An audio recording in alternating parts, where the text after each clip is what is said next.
Hi hello அனைவருக்கும் வணக்கம். Welcome to simply cook with SJ. இன்றைக்கி ரசம் செய்வது எப்படின்னு பார்க்கலாம். சவுத் இண்டியன் டிஷ்லேயே ரொம்ப ஈஸியாக அதே நேரம் சிம்பிளாக குயிக்காக வித்தின் 5 மினிட்ஸில் செஞ்சிடலாம் இந்த ரசம். ரசம் எப்படி செய்கிறதுன்னு பார்க்கலாம். ஃபஸ்ட்டு ரசத்துக்கு தேவையான பொருளை அரைச்சி எடுத்துக்கலாம். மிளகு 2 டீஸ்பூன் சேர்த்துக்கலாம். முழு மிளகு சேர்த்துக்கோங்க. அடுத்ததாக சீரகம் 2 டீஸ்பூன், காய்ந்த மிளகாய் முழுசாக 3லிருந்து 4 எண்ணிக்கை சேர்த்துக்கோங்க. இது மீடியம் ஸ்பைசி சில்லி தான். இப்போ இதை அரைச்சி எடுத்துக்கலாம். அரைச்சாச்சு. இந்த அளவுக்கு கோர்ஸாக அரைச்சி எடுத்துக்கோங்க. ரசத்துக்கு தேவையான பவுடர் ரெடி ஆயிடுச்சு. இப்போது நான் நாட்டு தக்காளி 3 எடுத்திருக்கேன். இதை பவுலில் சேர்த்துக்கலாம். நல்லா பழுத்த நாட்டு தக்காளியாக பார்த்து எடுத்துக்கோங்க. இந்த தக்காளியை இப்போ கையால் கரைச்சி எடுத்துக்கலாம். நல்லா மசிச்சு விட்டு கரைச்சி எடுத்துக்கோங்க. கரைச்சாச்சு. இப்போ சிறிதளவு கொத்தமல்லி சேர்த்து இதையும் நல்லா தக்காளியோடு சேர்த்து நல்லா கரைச்சி எடுத்துக்கலாம். தக்காளியை கரைக்கும் போது மேலே இருக்கிற தோல் மட்டும் தான் தெரியணும். அந்த அளவுக்கு நல்லா கரைச்சி எடுத்துக்கோங்க. கரைச்சாச்சு. இப்போ தண்ணி சேர்த்துக்கலாம். தண்ணி ஒரு 100 ml அளவுக்கு தண்ணி சேர்த்துருக்கேன். இப்போ இதை சைடில் எடுத்து வச்சுட்டு ரசம் செய்ய ஆரம்பிக்கலாம். மீடியம் ஃப்ளேமில் பாத்திரம் வச்சுருக்கேன்.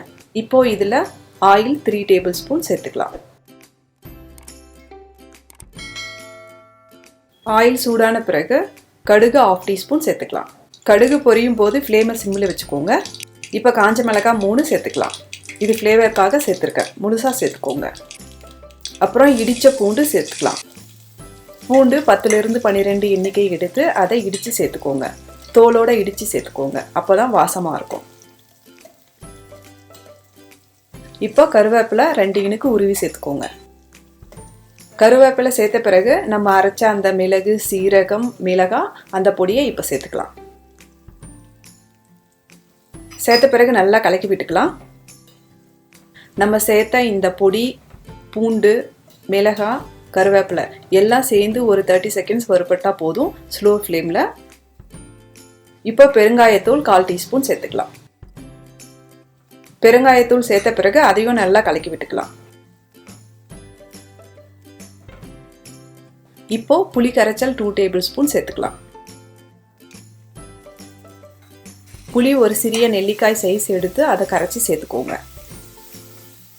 புளியோட ராஸ்மெல் போகட்டும். அதனால் அதை 1 நிமிஷம் நல்லா வதக்கிக்கலாம்.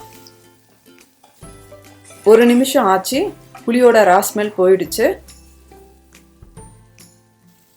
இந்த ஸ்டேஜில் கொஞ்சமாக தண்ணி சேர்த்து நல்லா மிக்ஸ் பண்ணி விட்டுக்கலாம். மிக்ஸ் பண்ணி விட்ட பிறகு ஆல்ரெடி கரைச்சி வச்சிருக்கிற தக்காளி, கொத்தமல்லி அதை சேர்த்துக்கலாம். சேர்த்த பிறகு 1 லிட்டர் தண்ணி சேர்த்துக்கலாம்.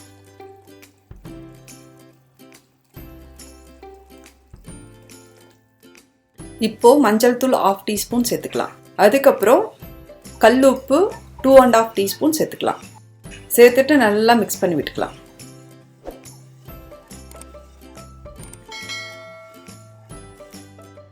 நல்லா மிக்ஸ் பண்ணி விட்ட பிறகு மீடியம் ஃப்ளேமில் வச்சுக்கோங்க. மீடியம் ஃப்ளேமில் வச்ச பிறகு பார்த்தீங்கன்னா ஒரு 2 to 3 மினிட்ஸ்லேயே பார்த்தீங்க அப்படின்னா மேலே சைடில் பார்த்தீங்க அப்படின்னா அந்த பொங்கி வர மாதிரி இருக்கும். பபுள்ஸ் வர்றதுக்கு ரெடியாக இருக்கும். ஸோ அது மாதிரி இருக்கும்போது நீங்கள் அடுப்பு பக்கமே இருந்துட்டு கொதி வர்றதுக்கு முன்னாடி இமீடியட்டாக ஆஃப் பண்ணிடலாம். இப்போ பபுள்ஸ் அதிகமாக ஆரம்பிச்சிருக்கு. ஸோ கொதி வர ஸ்டேஜை இன்னும் கொஞ்சம் நேரம் இருக்கலாம். அந்த பபுள்ஸ் அதிகமாக ஆக ஆரம்பிச்சிருச்சு. இந்த ஸ்டேஜில் கேஸ் ஸ்டவ் ஆஃப் பண்ணிடலாம். ஆஃப் பண்ணிவிட்டு மூடி வச்சுக்கலாம். இதே சூட்டில் இருக்கட்டும். ரசம் இப்போது ரெடி ஆகிடுச்சு. 5 மினிட்ஸ் கழித்து இதை ஹாட்டாக சர்வ் பண்ணுங்கள். நீங்கள் வெறும் ரைஸோட வெறுமனே சாப்பிட்லாம். அப்படி இல்லைன்னா கூட ரைஸோட ஒரு பொரியல் வச்சும் சாப்பிட்லாம். அவ்வளவு சூப்பராக இருக்கும்.